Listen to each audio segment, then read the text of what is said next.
Lalu Anda tentukan kenormalan distribusi data yang Anda peroleh dari lapangan itu.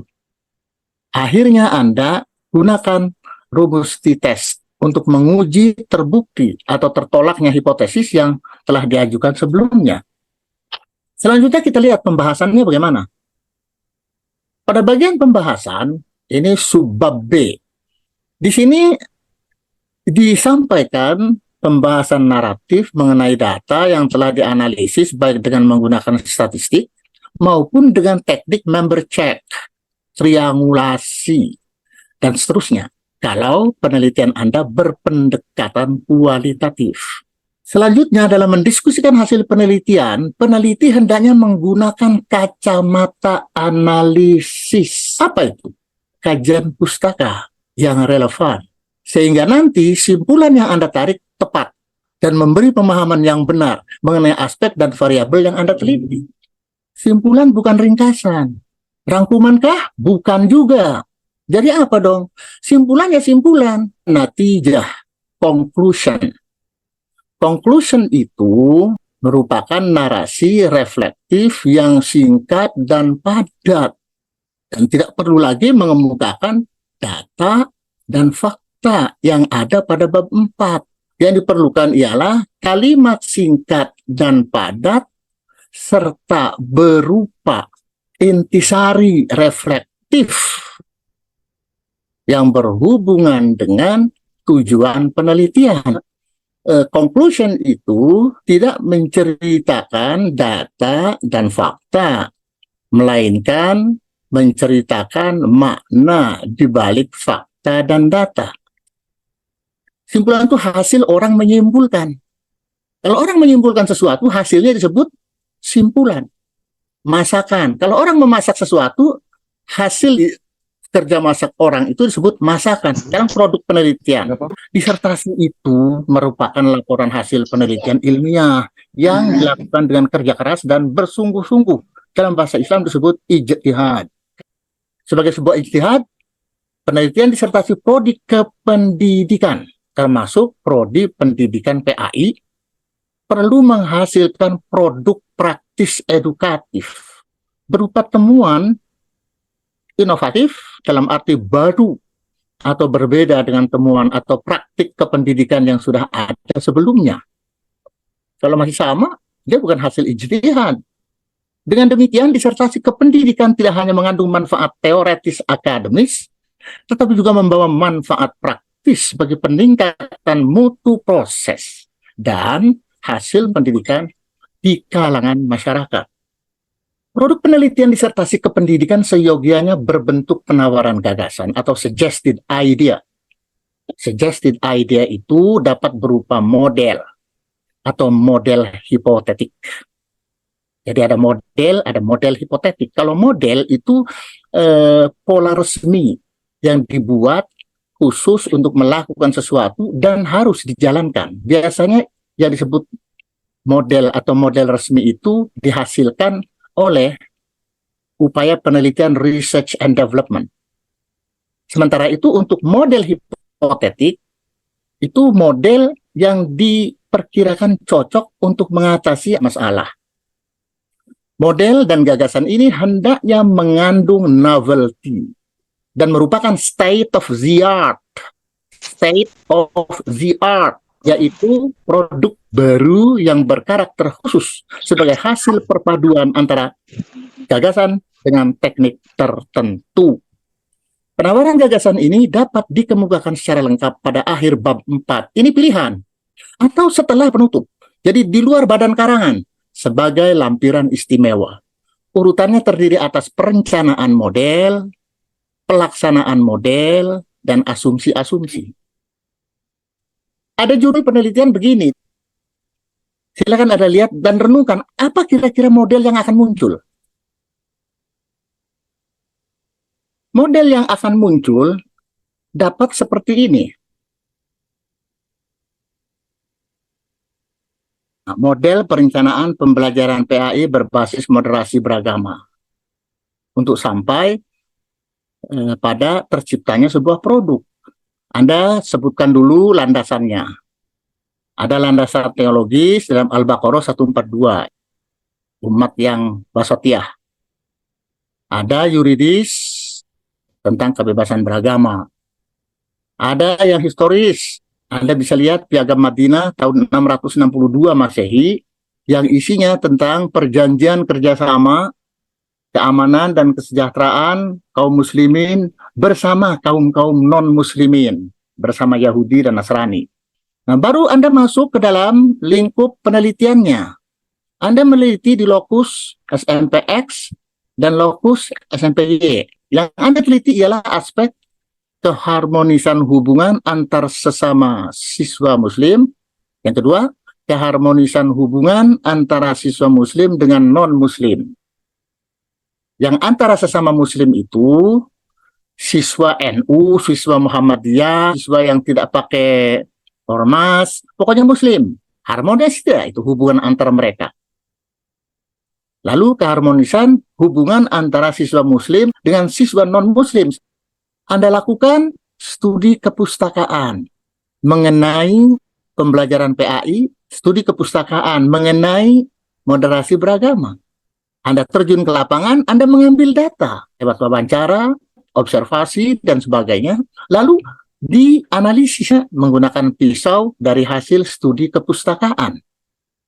Anda membuat renungan reflektif. Intisari reflektifnya seperti apa? Yang ke-1.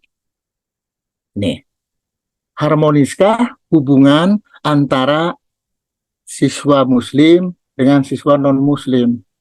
Oh, ternyata Anda dapatkan data yang valid mengenai sering membulinya siswa muslim kepada siswa non-muslim karena merasa dia mayoritas. Yang kedua, oh ternyata masih ada siswa muslim dari Ormas A yang suka membuli siswa muslim dari Ormas B. Atau sebaliknya, hanya gara-gara marhaba. Atau gara-gara ibunya menjadi pimpinan muslimat di kecamatan Anu. Nah yang begitu itu biasanya menjadi penyakit laten nih, di bawah tanah. Kita nggak bisa lihat dari permukaan. Nah berdasarkan simpulan itulah Anda punya pikiran, ijtihad. Kalau begitu perlu ada produk. Apa ya? Ya sudahlah, pembelajaran PAI-nya ditambah dengan basis lain, moderasi beragama. Kita lihat sekarang bagaimana produk ini diimplementasikan. Dalam model pembelajaran PAI itu tetap ada materi mapel PAI, meskipun moderasi beragama masuk di dalamnya. Unsur-unsur moderasi apa yang diajarkan melalui mapel PAI itu? Lihat ini. 1, ini contoh saja, Anda bisa memperluas toleransi beragama. Ketika Anda mengajarkan PAI, Anda ajarkan juga toleransi beragama, tawasud, tawazun. Lalu ada komitmen kebangsaan, Muslim Indonesia. Anti radikalisme, ajarkan juga. Dan menghargai budaya lokal. Sebab apa? Kita ini meskipun Muslim, bukan orang Arab. Kita ini orang Cirebon, orang Sumber, orang Pleret. Kita harus menghargai budaya kita sendiri. Selama budaya itu tidak berlawanan dengan akidah kita. Tidak ada masalah. Kalau Anda tidak menghargai budaya, Anda berislam seperti orang Arab, pakai jubah terus, atau sikat giginya pakai siwak. Kita hargai budaya lokal. Kita sholat pakai peci, sarung, tidak ada masalah. Bedug di masjid, bedug itu bukan memanggil orang sholat. Salah paham selama ini orang, jadi ribut. Bedug itu penanda masuknya waktu. Memanggil sholat tetap azan. Nah, dalam implementasi ini diharapkan ada proses belajar PAI siswa yang baik, intensif, penuh pemahaman. Hasilnya apa? Kita berharap perubahan aspek kognitif, afektif, aspek psikomotor, keagamaan yang muncul dalam diri siswa itu moderat. Tuh. Nah, hasil belajar ini kita evaluasi. Tentu ada cara khusus mengevaluasinya karena ini kan model pembelajaran khusus, bukan model pembelajaran PAI pada umumnya. Ini kan boleh kita bilang proyek nih. Outputnya apa? Jika berhasil, tentu outputnya yang kita harapkan ialah perilaku keberagamaan siswa moderat. Selesai. Ada pertanyaan sekarang? Silakan. Terima kasih Prof. Ini sangat jelas paparan dari Prof. Namun ada hal yang belum saya pahami. Di sini kan tentang model pelaksanaan pembelajaran PAI berbasis moderasi beragama. Nanti untuk modelnya itu, apakah nanti dalam bentuk sebuah materi pelajaran yang include atau tersendiri dalam mata pelajaran PAI, atau hanya sebuah nilai yang ingin disampaikan tentang moderasi beragama? Ini saya belum paham, Prof. Baik, ini tidak eksklusif, ini inklusif dalam pembelajaran PAI. Cuma sewaktu-waktu mereka akan kita ajak berdiskusi atau berkumpul antar sesama penganut agama. Tapi pelaksanaannya sebetulnya inklusif. Lihat saja itu. Saya kan sudah beritahu implementasi materi mapel PAI itu disisipi dengan, kan gitu. Disisipi dengan. Tapi ini proyek penyisipannya harus berdisiplin, harus disiplin, nggak main-main. Jadi terencana. Sudah terjawab. Paham, Pak. Terima kasih, Prof. Terima kasih. Ya, baik. Ada lagi? Saya, Prof. Baik. Ya, baik. Saya, Prof. Silakan. Terima kasih sebelumnya, Prof. Saya merasa seperti orang tua sendiri. Alhamdulillah. Kita kan sudah berjalan 2 tahun ini, Prof. Pembelajaran terjemah Quran metode Amir yang A-Arba. 2 tahun yang pernah melakukan R&D.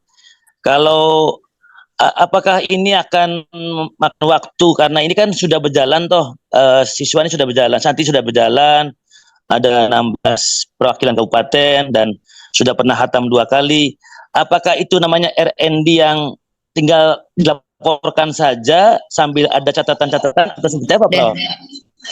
Baik. Dalam melakukan penelitian R&D, Research and Development, diperlukan sejumlah syarat.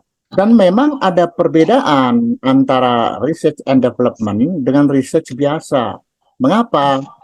Karena Research and Development itu akan bermuara pada terciptanya model atau gagasan kebijakan yang baru yang akan diserahkan kepada orang yang menugasi kita, atau akan Anda pakai secara resmi. Jadi dia model namanya, bukan model hipotetik.